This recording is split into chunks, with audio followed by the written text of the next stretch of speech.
Good morning, everyone. I know this is a little bit redundant, but for those who are watching online, welcome to Berean Bible Church, Grace Life Church.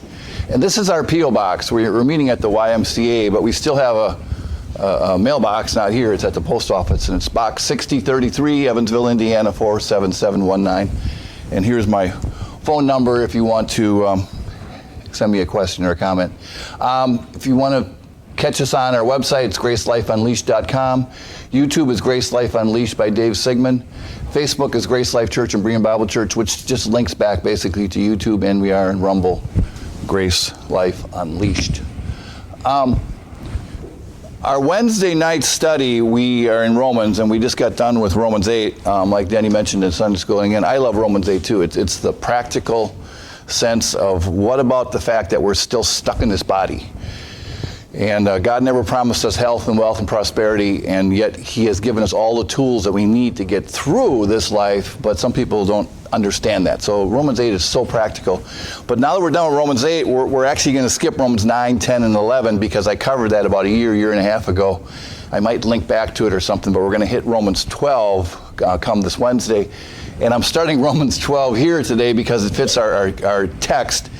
And in 2 Timothy, and we're going to finish the book of 2 Timothy, Paul is being very practical and very common sense with Timothy. And I think a lot of times we forget about keeping the main thing. And that's what Paul's basically telling Timothy, is keep your focus on things that are important, and don't get involved in all this busy work and all this stuff that people want to drag you down with. You can get involved in so much busy work that you never get a chance to do ministry. But Paul starts out and he says, I beseech you therefore. Now, again, anytime you see beseech, that's the strongest word Paul uses under grace, because there is no stick, okay?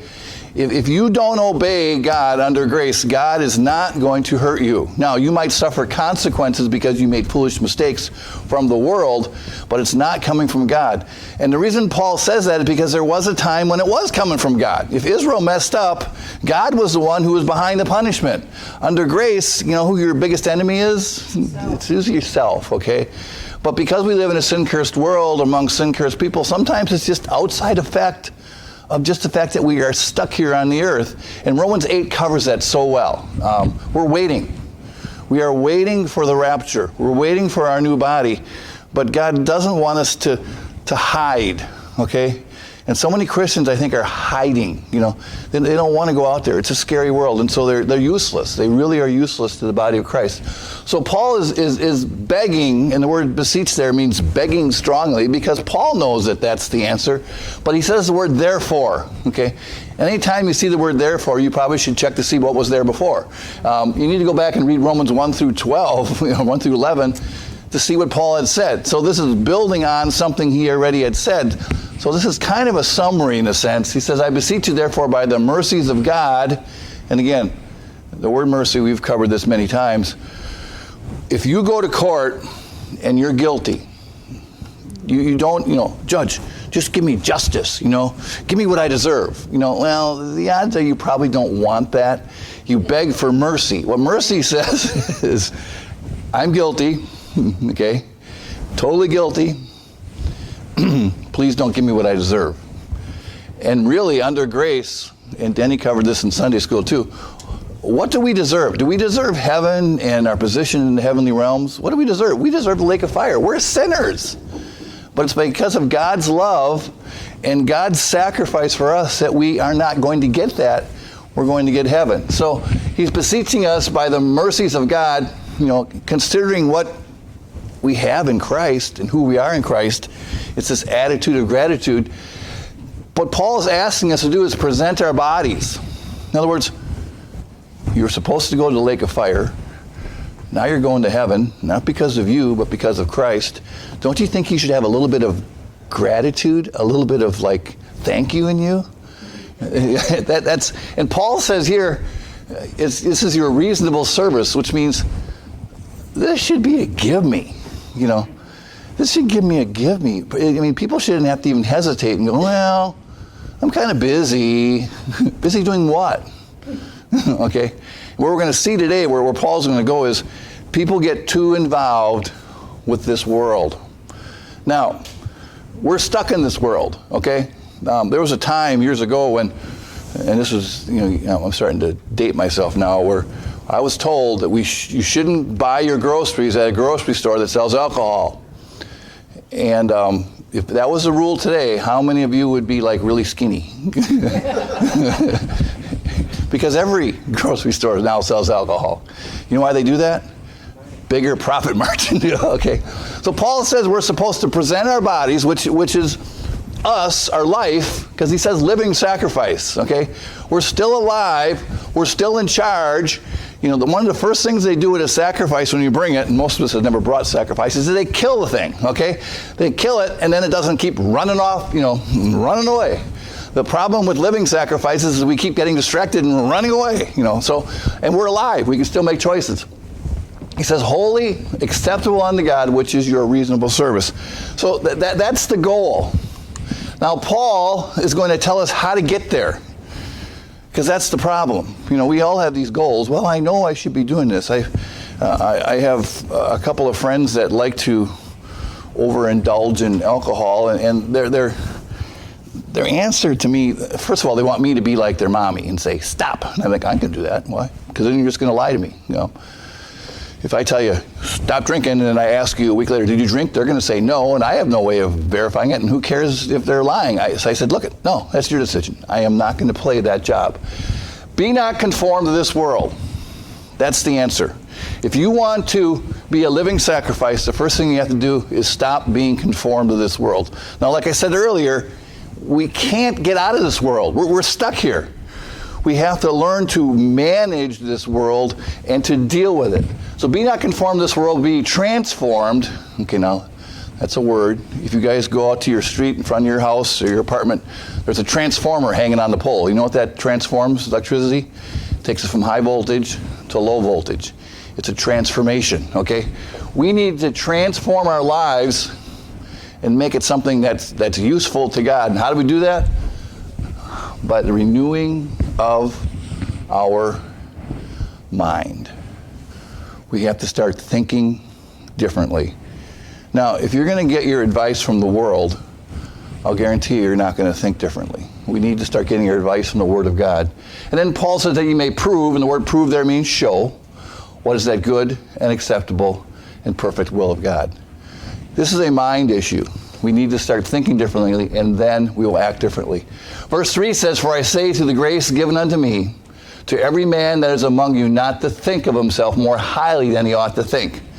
And what Paul's concerned about is we are becoming prideful Christians. And what happens is we start looking down on people and saying, well, I'm better than you, or I don't have that problem, or I don't know why you still have that problem. And we don't want to become judgmental. We want to be long-suffering with people. But to think soberly, according as God hath dealt to every man the measure of faith. Now, in 1 Corinthians, Paul is going to help us understand what it means to live in this world. And this verse, I came up with at 2 o'clock. I was up going, there's a verse out there. I know, where's that verse? And Paul talked about this somewhere else. And this morning I added these verses here. Paul says in 1 Corinthians 5, I wrote unto you an epistle not to company with fornicators. Now, this is just like common sense, okay? My mom always told us, and I always told my kids, you will become like your friends. You know that? The people you hang around with is a mirror of who you are. Unfortunately, usually that's going downhill. Be aware of that. And I always told my kids, pick your friends. If I could pick your friends for you, I would, because then I know you'd be all right. Be aware of that, all right? Not the company of fornicators. But then Paul, he clarifies that, okay? Yet not altogether with the fornicators of this world, or the covetous, or extortioners, or idolaters, for then must he need go out of this world. If Paul made a rule that says, I don't want you guys to hang around anybody who's sinning, what would that leave left? That's not a very positive statement, in case you're wondering, okay? He says, if the rule was, don't hang around anybody who's fornicating, you got to leave this world. Now, maybe Paul knows something I don't know, but I didn't realize that was that big of a problem, but I guess it is. Paul's going to clarify this a little bit. And this is where he's going with this, is there's a difference between the actions of worldly people and the actions of spiritual people. And that's where Paul wants to go with this. But now I have written unto you not to keep company if any man that is called a brother. Okay, so we're expecting different actions out of Christians, and that's what Paul's saying here.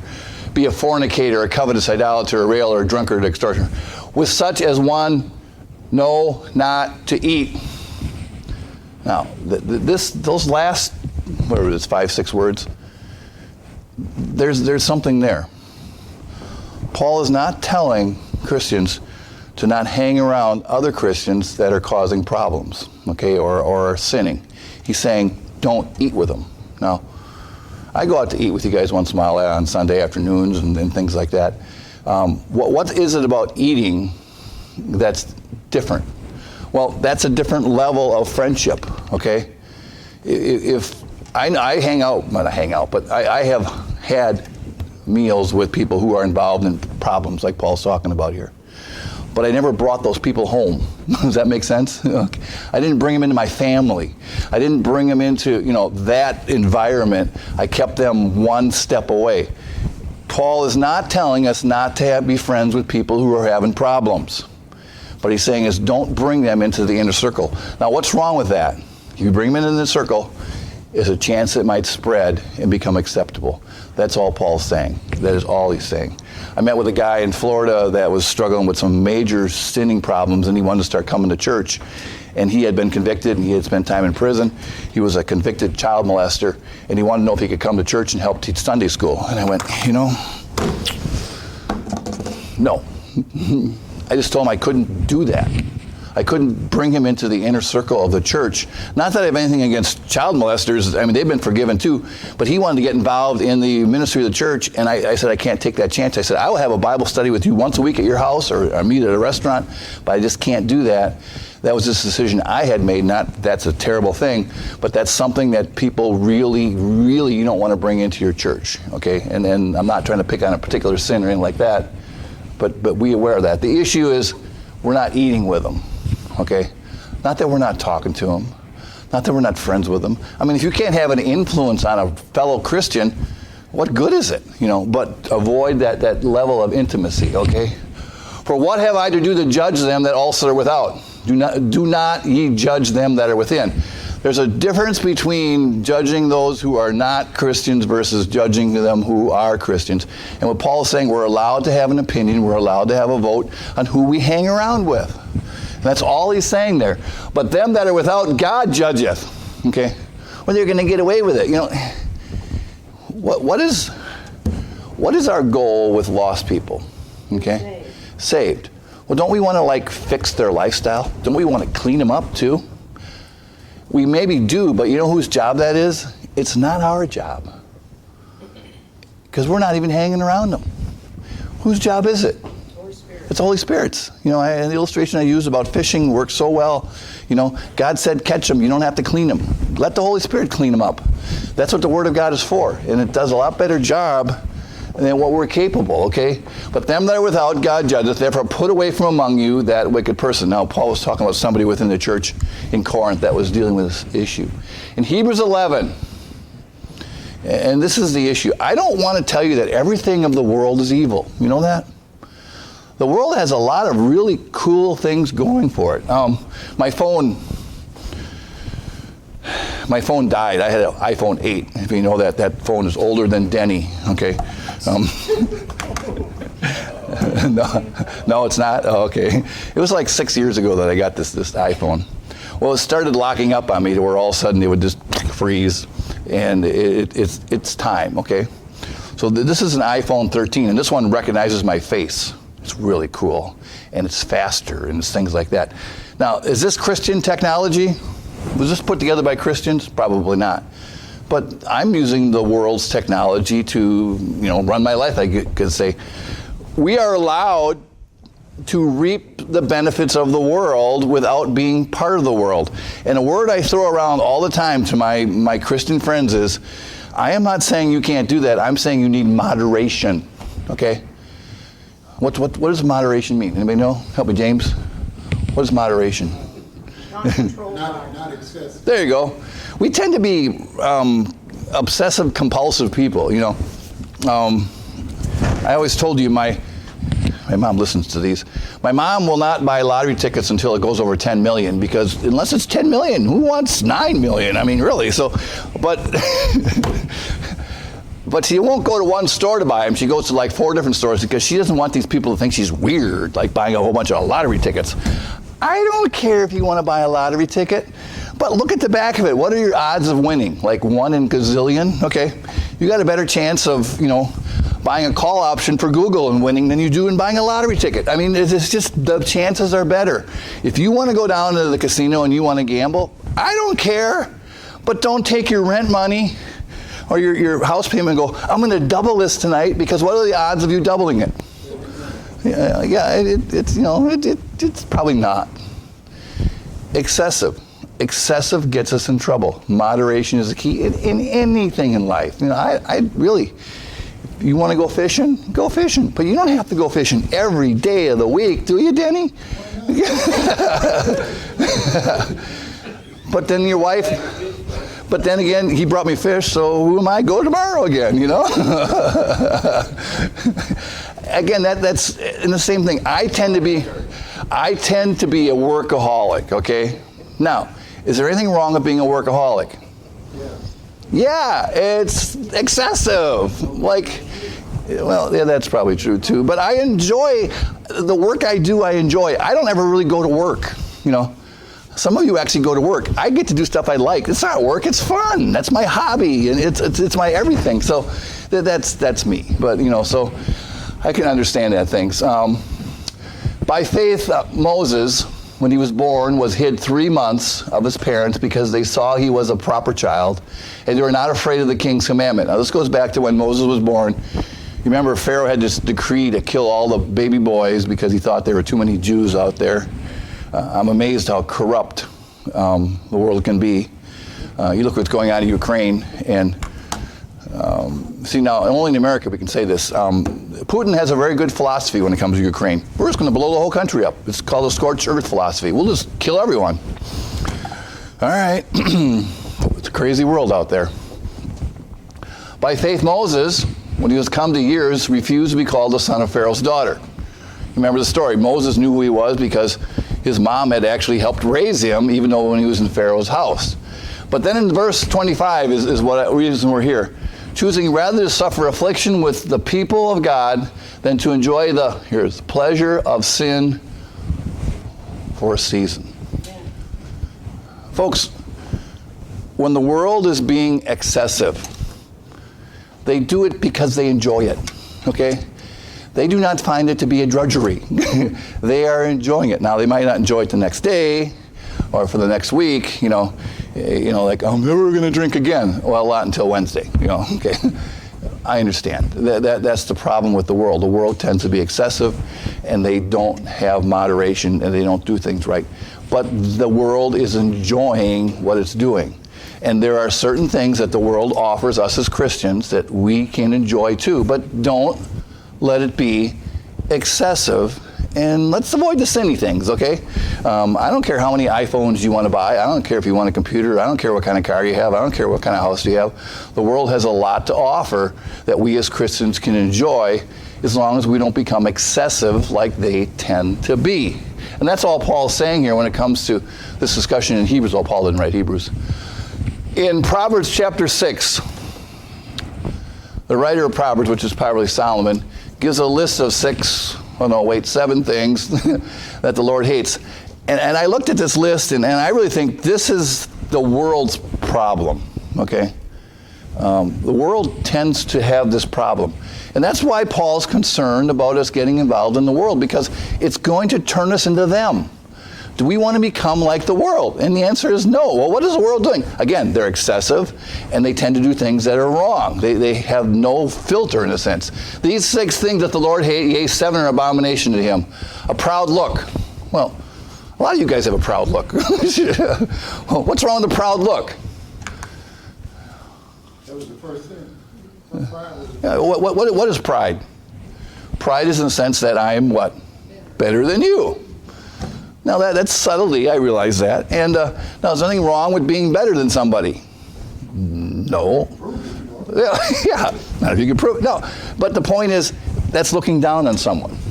I don't like it when someone looks down on me, like, hey, I'm better than you. Does the world tend to have a proud look? I would say yeah. Okay. A lying tongue. Does the world lie? I told you, sometimes things go over my head. About 10 years ago, someone told me, maybe not 10 years ago, everyone lies on Facebook.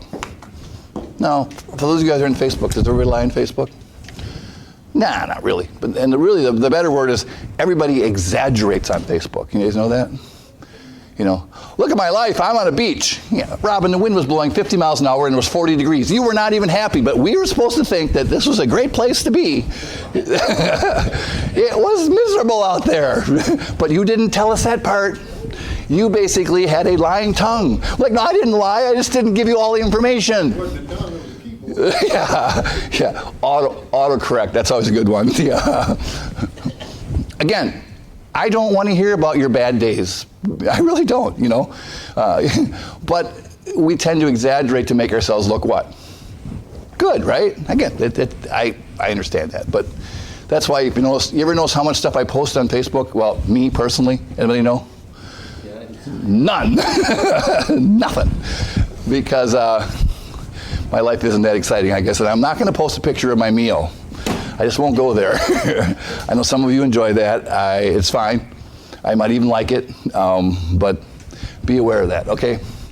Hands that shed innocent blood. Now we're starting to get a little bit more criminal more than anything else, but does the world get involved in things like that? Yeah. Yep. A heart that devises wicked imaginations. We think of evil things, bad things.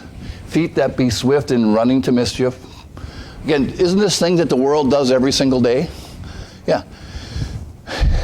That's the issue. What's wrong with the world is their excessiveness, their craziness, and they're going in the wrong direction. Other than that, there's a lot of good that the world could offer, but they always seem to go too far. And that's the problem with everything. A false witness that speaketh lies, and he that soweth discord among the brethren. This one's a bugger. Someone like throwing a hand grenade in the middle of a conversation when they bring stuff up. They purposely love to cause chaos in other people's lives by, dropping a name or saying something.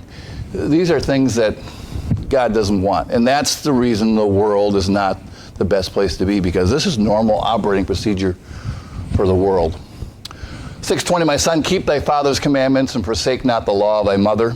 Bind them continually upon thine heart and tie them about thy neck. Are there things that your mom and dad told you growing up that makes a lot of sense now that you're older? I always used to teach my kids, when you get to the road, you stop, you look, and you listen. Now you think, that's the dumbest thing. Every time I get to the road today, I still remember that little saying, okay, stop, look, and listen. How many times you driving down the road and some kid, their ball ran out in the road? What's the next thing you see when a ball runs out in the road? Some crazy kid running after it who didn't stop, look, and listen, right? Always be aware of that. Balls. And you know where I learned that? When I was in school, in high school, we had driver's ed simulator. You guys ever had? They don't do that anymore. That was fun. You could run these kids over and it didn't really hurt them. But you got points off, but it was fun because you could do things. I'm dating myself. But it taught you things like that when a ball runs out in the street, be aware, because there's probably a kid following it. And do kids stop, look, and listen? No, not when they're chasing the ball, because they don't want the ball to get away on them. Yeah, that works too. Yeah. In my neighborhood. Yeah. There was a neighborhood, there was a little kid running around who was about 2 years old. And I stopped. Now, a guy gets out of a car and stops and starts talking to a 2-year-old that's standing in the street. Now, what's every mom going to think? He's abducting my kid. The mom wasn't even out there. So I said, hey, where's your mom? Can we go to your mom's house? So we're walking up to the mom comes running out. What's wrong? I said, well, your child was playing in the street. Oh, I'm so sorry. So, not every guy's a pedophile, but, be aware where your kids are. It's kind of a scary situation when you turn around and your kid's not there. The kid snuck out of the house, I think. All right, we're in 2 Timothy 4. We're back to where we want to be. And this is why we went through all this preliminary stuff. Do thy diligence to come shortly unto me. Now remember, this is before we had cell phones. This is before we had text messages. This is before we had telephones. This is before we had cars. This is snail mail doubled down on, okay? This is not even putting in the mail. This is, I'm sending somebody with this letter to tell you these things because Paul didn't know. I mean, we take technology for granted. We really do. It's amazing. I mean, I have contact with my kids, 24/7. Unless they don't answer the phone, right, Robin? But basically, we didn't have that growing up. I mean, I remember growing up to where you didn't call anybody after 9 o'clock. You didn't talk very long because it was long distance, and it's amazing nowadays what technology we have in talking to people all around the country, if not all around the world. And so Paul's writing a letter because he just doesn't know, okay? But then he says, Demas hath forsaken me. Okay, this is one of Paul's friends, and we're going to see them. They were buddies, okay? This is why he forsaken him. Having loved this present world. Now, again, we have to live in the world. So what's the issue? The issue is he loved the world more than he loved what? Ministry or Paul, in a sense. I think it's ministry. He found the world had more to offer him than ministry. Now, for the average unsaved person, the answer would be what? Well, yeah. What? I have more people say to me, so you're a pastor, why? Do you like doing that? I'm like, yeah, I love it. Being involved in other people's lives, that's fun. Well, it can be frustrating, but I love it. I get paid to study my Bible. I mean, it's great, okay? And is departed in Thessalonica. Now, Paul's not happy with him, okay? He's not happy at all. This guy he chose the world over the Christian life, we'll say. And there's a lot of Christians that can fall right into that category more than Demas. And I think, and the reason is not so much because they love the world, but they're frustrated by the Christian lifestyle, or they're frustrated about the Christian rules and regulations more than anything else, okay? Now in Colossians 4:14, Paul says, Luke, the beloved physician, and Demas greet you. So back in Colossians, these guys were buddies, and in Philemon, which is one of Paul's later books too, it says Demas is named again as a fellow laborer. So this guy was around all the way until the end, and 2 Timothy is written probably after this, and now he's gone. And Paul wants them to know that, okay? Having loved this present world. Now again, what does the world have to offer that even Christians are willing to give up the Christian lifestyle or Christian morals and ethics and walk away from it? In 1 John chapter 2, I think it's there. Love not the world, neither the things that are in the world, okay? Now, the issue isn't you can't be part of the world. The issue is don't love it. Now, what happens when you love something? You tend to what? More time with it. You become obsessed. The issue, again, is moderation. I really think McDonald's has the best French fries out there. Hey, you guys want to amen that one? Especially when they're hot. When they're soggy, they're junk. But you get them hot. Now, McDonald's is the best, right? What's better than McDonald's?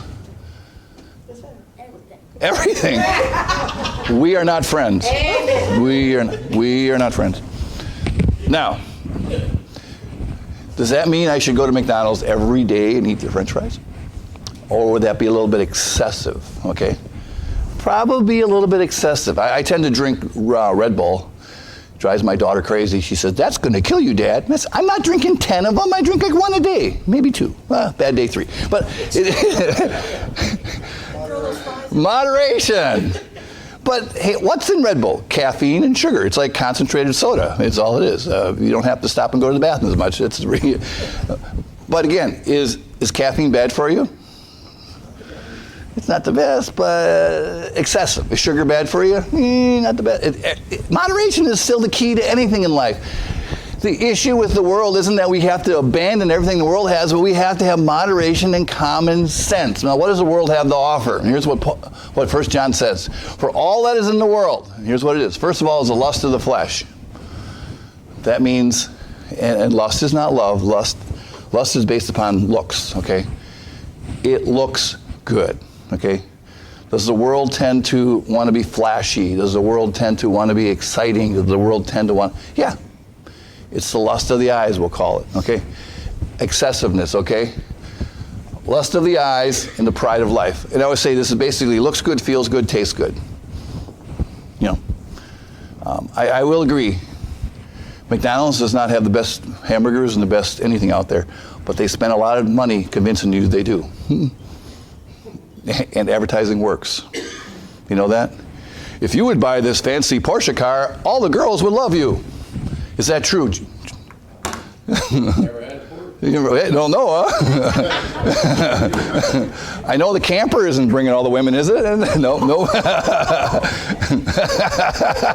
Yeah, don't say anything, Denny. Just don't say a word. No, but what is the world telling you? If you had this, if you wore this cologne, guys, all the girls, and it's like, really?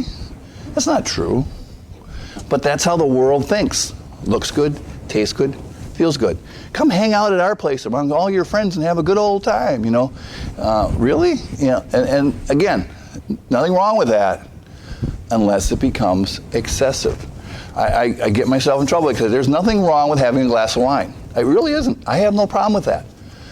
But then, you get home from work and you had a really bad day, it turns into what? The whole bottle. And it was a really, really, really, really bad day. Now we're into what? We're into our third bottle. That might be a little bit excessive, okay? Because get a bigger glass. I've seen those memes where it's like, the glass holds the whole bottle. Like, oh, I had one glass. The issue is excessive. And Paul says what? Being drunk is excessive. He doesn't say you shouldn't drink, but he wants you to have moderation. So, again, the world has things to offer, but we tend to abuse them.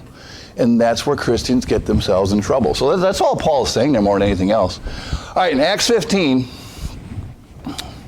we have an issue where Paul basically separated himself from, actually John Mark probably separated himself from Paul. And some days after, this is when Paul's going to go on his second missionary journey. And some days after, Paul said unto Barnabas, let us go again and visit our brethren in every city where we have preached the word of the Lord and see how they do. Again, so Paul says, let's go back and see how these guys are doing. And Barnabas determined to take them John, whose surname was Mark. So Paul and Barnabas were on this first missionary journey, and John had come with them. And by the time they got to their second city, John left. Now, we're not exactly sure why John left, but if you look at what was going on in Paul's life, there was a lot of drama, a lot of issues. I don't even think the issue was the world as much as the fact that everywhere Paul went, people tried to kill him. You guys know that?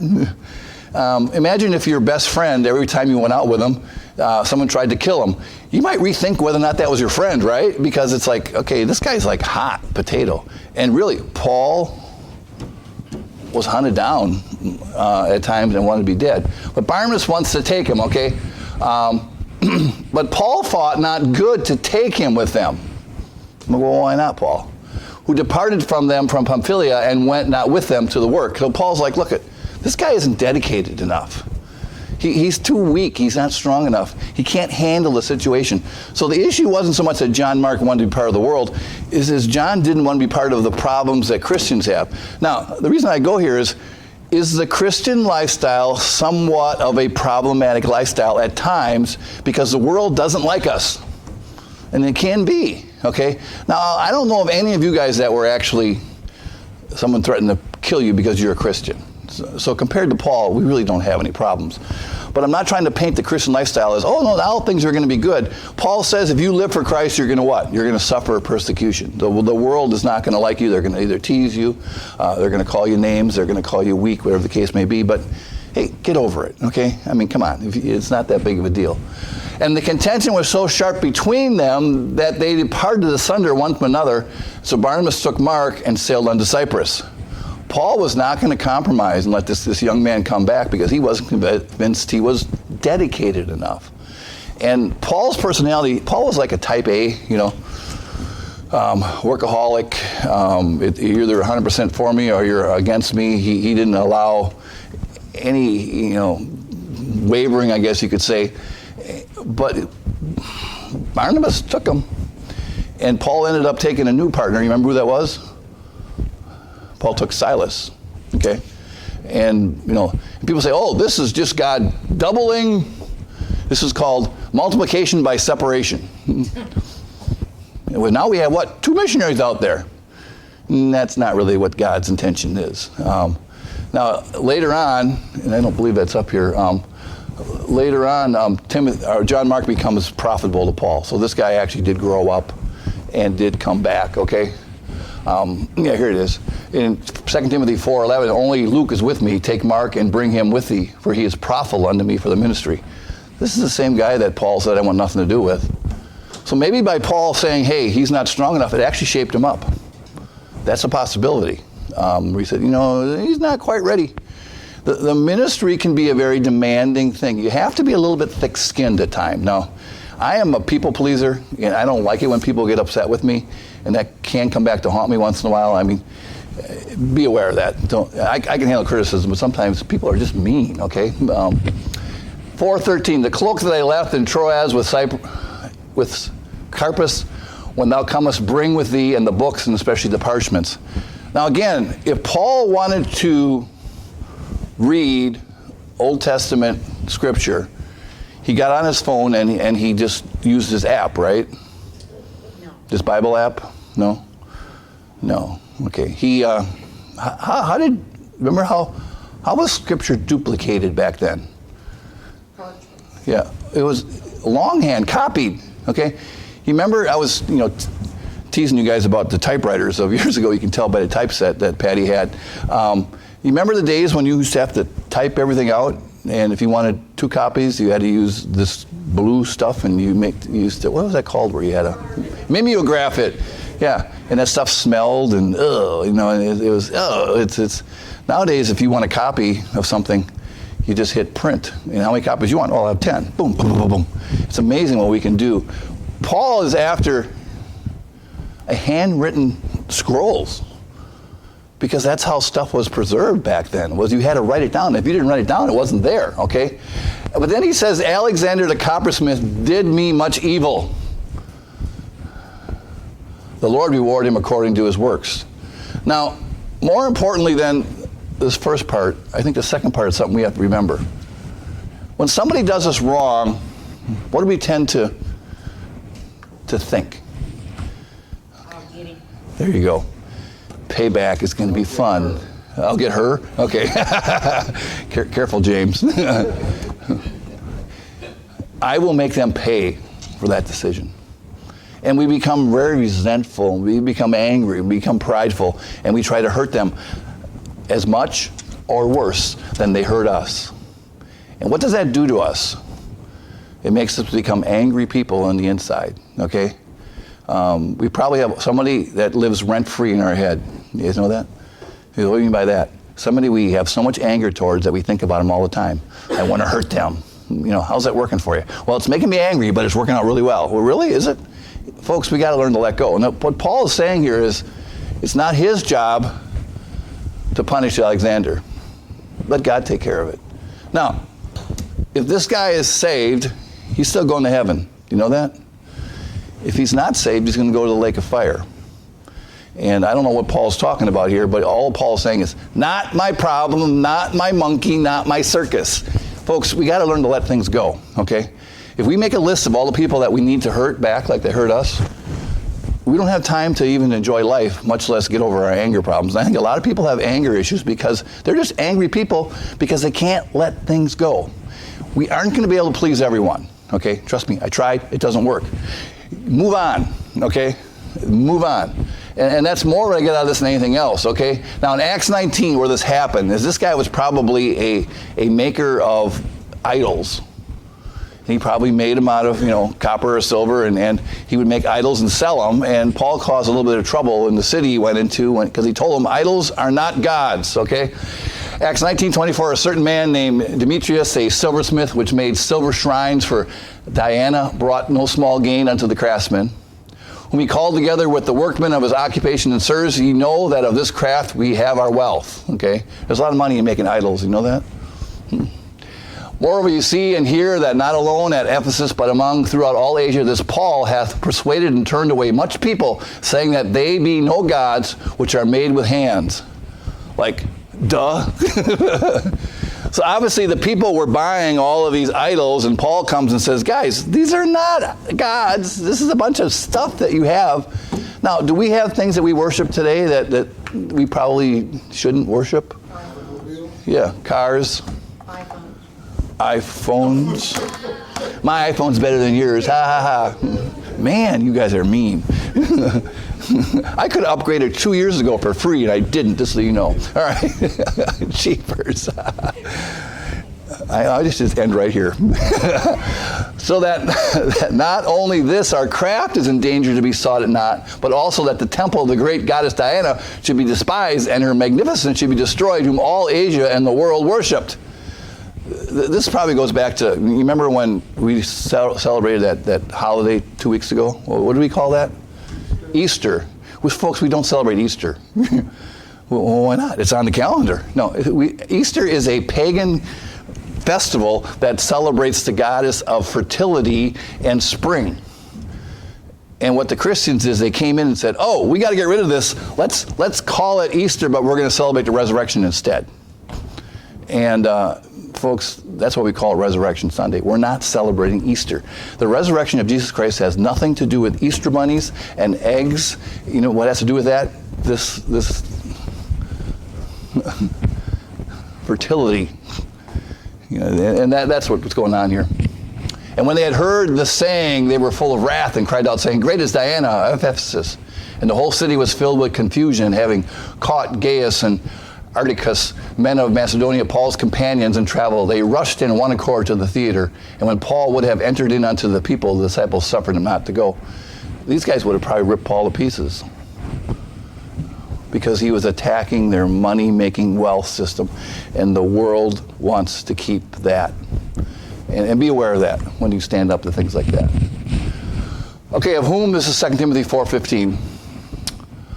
This is talking about, this guy again. Of whom be thou aware also, for he hath greatly withstood our words. Now, the thing of it is, it's one thing to be against somebody. Another thing is to actually make accusations against that person. And Alexander the coppersmith obviously made accusations against Paul that were used against him. And when Paul went to trial, remember why was Paul put on trial? He appealed to Caesar because of what, basically? Yeah, he believed in the resurrection of Jesus Christ. It was because of his faith in Jesus Christ that he died on the cross for our sins, was buried, and rose again. The Jews of Jerusalem did not believe that Jesus Christ was not only God, but they also didn't believe he was the Messiah and didn't believe he rose again. So Paul shows up on the scene and says, no, not only was Jesus God, not only did we crucify him, but he is the Son of God, he is the Messiah, and that's why they wanted him dead. He was one of them, okay? And then Paul says in verse 16, my first answer, and this is the first time Paul stood trial for his faith, he says, no man stood with me. Now, this is frustrating. Paul had no friends in the sense that were willing to support him. But the thing of it is, as I said earlier, what was the concern of those around him? That they felt if they would have defended Paul, what? They'd be next. It's kind of like the 12 disciples. The reason they didn't hang out with Christ at his trial, although Peter, he kind of did, was because they were afraid that they were going to be brought up on charges too. So they basically were hiding. They were afraid. And I think this is the situation here, is they were afraid too. And Paul says, no man stood with me, but all men forsook me. I pray God that it may not be laid to their charge. Now, I love Paul's attitude. I would be like, guys, you're supposed to be my friends, and you all abandoned me, and put a little guilt on you. You know how guilt works. Like, if you're my friend, you would be here for me. That's why I have to show up for Robin tomorrow morning, because always she'll use guilt and say, you didn't even care about me. But no, I'm just teasing. I'll be there, okay? You did tell me the right place, didn't you? Yeah. Now, here's Paul's answer. And I think it's something we can glean from this. But I also want to warn you that Paul had special things going on for him that you and I don't have, okay? Do you remember? Well, we'll get to that. Notwithstanding, the Lord stood with me. We don't need those people. We got God, okay? And that sounds really good. And strengthened me, that by me the preaching might be fully known, and that all the Gentiles might hear, and I was delivered out of the mouth of the lion. Now, Paul was our apostle. Okay? You remember when Paul was stoned at Lystra? Remember what God did for him? And whether maybe some of you don't believe that Paul actually died. I believe Paul was killed. And I believe while he was dead, God took him to heaven and showed him what heaven is like. Now, why did God do that? He did that to encourage him. And I think it helped Paul's attitude because he saw how it ended, you know. And how does it end? We live happily ever after. Did that change Paul's attitude after that? Remember when he got resurrected and he went right back into the city and he said, I'm still here. It changed his attitude. And really what God wants is he wants us to have the right attitude. That's all that matters. We're stuck in this sin-cursed world, but it's our attitude that people notice. I cannot promise you that once you're saved that all your problems are going to go away. In fact, they're not going to. I'll promise you that. But we have the tools and the ability to manage those problems and to make good choices. But if you think that you're not going to have issues once you're saved, you are wrong, because God didn't promise you that, okay? The Lord shall deliver me from every evil work and will preserve me unto his heavenly kingdom, to whom be glory forever and ever. Amen. Paul knows how it ends. Now, again, you may remember, how did Paul die? Do you remember?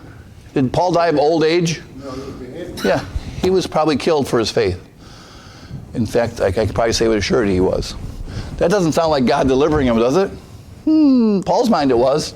Totally it was. In Acts 23, now the reason I'm taking you here is because, remember, we're not Paul. Paul was our apostle. If you think God is going to raise you from the dead and set you back here on the earth, it isn't going to happen. Now, we're going to get raised from the dead and go to heaven. Paul had special revelation from God, and Paul was given special let's say signs and gifts that he used during his ministry because he was the apostle. In Acts 23, this is when Paul was arrested and he was struggling. And the night following, the Lord stood by me and said, be of good cheer, Paul. Now, Paul's in prison. He just got arrested because he was accused of taking Gentiles on the other side of the wall in the temple, which was a trumped-up charge. Okay? For as thou hast testified of me in Jerusalem, that's what he did there, so must thou bear witness also at Rome. Now, if God were to promise you, let's James. Let's say James is going to go to, where do you always want to go, James? Not some beach like Joe wants to go to. Where do you want to go? Grand Canyon. Grand Canyon. All right. James is going to go to the Grand Canyon in 2 years. All right. And God sends a special vision to James. Says, James, guess what? You're going to go to the Grand Canyon in 2 years. I will guarantee it. At that point, James has a what? He has a promise from God, and that means God's going to what? Supernaturally protect him. He has to, because otherwise, you could drive down the road and crash your car and you'd be dead. Well, then God was a liar. I really think this gave Paul kind of a license to push the envelope a little bit because he realized, hey, God is going to take care of me. That's why when Paul says back here, delivered me out of the mouth of the lion, I think he says, you know what? God told me he was going to protect me and make sure this worked out. Again, I love to name it and claim it there. But you go home today, you close your eyes and take your hands off the steering wheel, you're going to crash. But I think if Paul was driving that car, God would have took over and, take the wheel, Jesus, would have happened, okay? But that's because he was the apostle, it was the early part of the ministry, and God promised him he was going to go to Rome, and that meant God had to take care of him. And that's why I don't want to read too much into these verses here by saying, you can take all this and apply it to your life, that God's going to deliver you out of the mouth of the lion. He might not. But I do know this, if something happens to you, you're going to be in heaven with Christ immediately. Amen. But Paul had been told, you're going to Rome, Paul. Remember, they were involved in a ship that almost crashed. And then an angel had to come to Paul and say, Paul, if you stay on the ship, you're not going to die. And I think God was divinely taking over there and doing things. If you're on a ship and it's going to crash, I'm not quite sure God would promise you that. Okay? Acts 23, verse 11, the night following, the Lord Okay, I said that already. Verse 12. And when it was day, certain of the Jews banded together and bound themselves under a curse, saying that they would neither eat nor drink till they had killed Paul. Okay, so God just promised Paul he was going to go to Rome. The next day, these guys had bound an oath. Now, if you're going to do an oath, guys, let me tell you something. Don't say you're not going to eat or drink until this comes true. How long can you last by not eating and drinking? 40 days. Well, 40. Well, by not drinking, it's less than that. Let me ask the nurse. 3 days, 5 days? Yeah, you're pretty much useless after 5 days. Don't just say, I'm going to kill you. Eventually.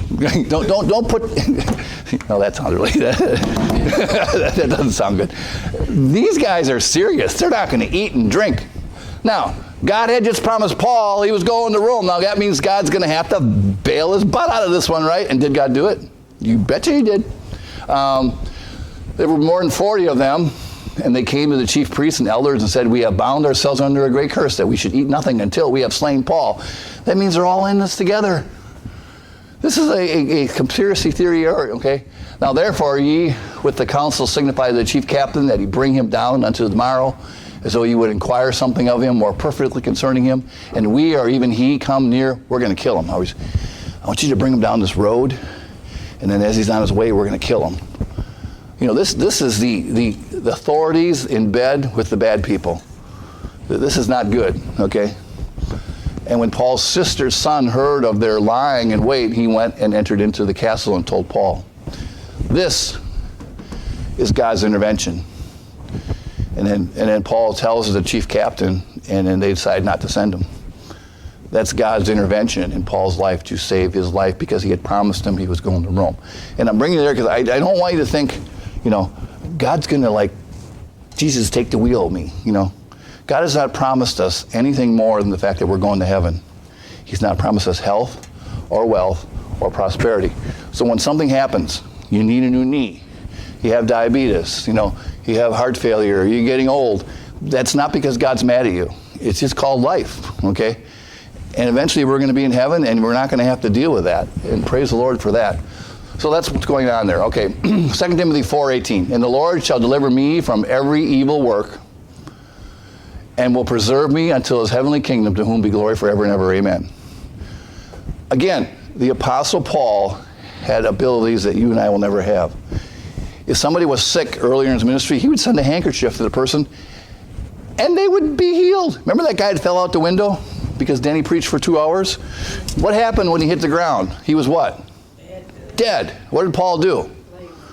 Yeah, he prayed on him. What happened to the kid then? He came back to life? No.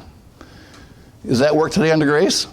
Janice has these paddles she could whack it with, probably, yeah.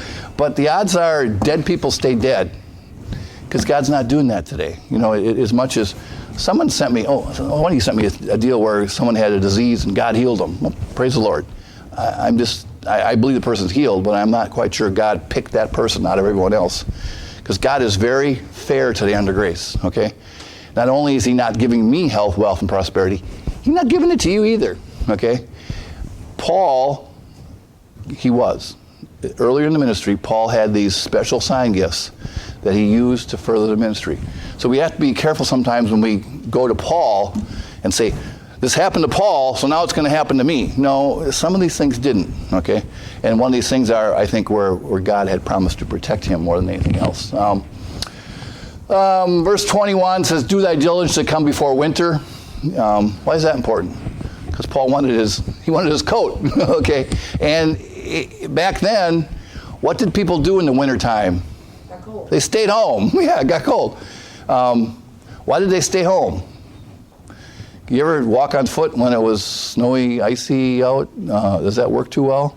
No, people tended to stay put. Remember, all the trouble Paul got into on that ship was because they went too late in the season. And you boaters know that. Winter storms, Edmund Fitzgerald. What was the problem? Lake Superior has storms all the time, but in the wintertime, they're worse, okay? These people didn't go anywhere in the wintertime.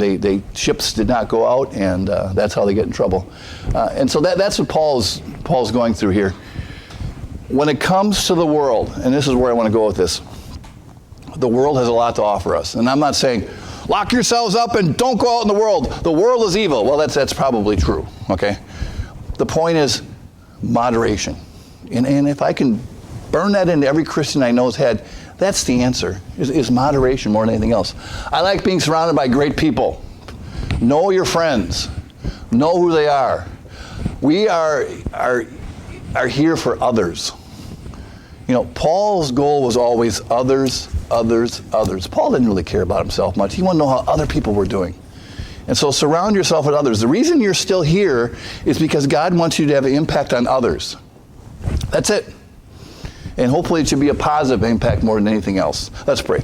Lord Heavenly Father, as we study your word, we realize, Lord, you warn us so many times. You beseech us. You're trying to help. Yet, Lord, you're not going to make us. You're going to encourage us. And Lord, we pray we can take that encouragement and we can apply it to our lives. You're not anti-fun. You're anti-problems. You're trying to avoid these problems in our lives.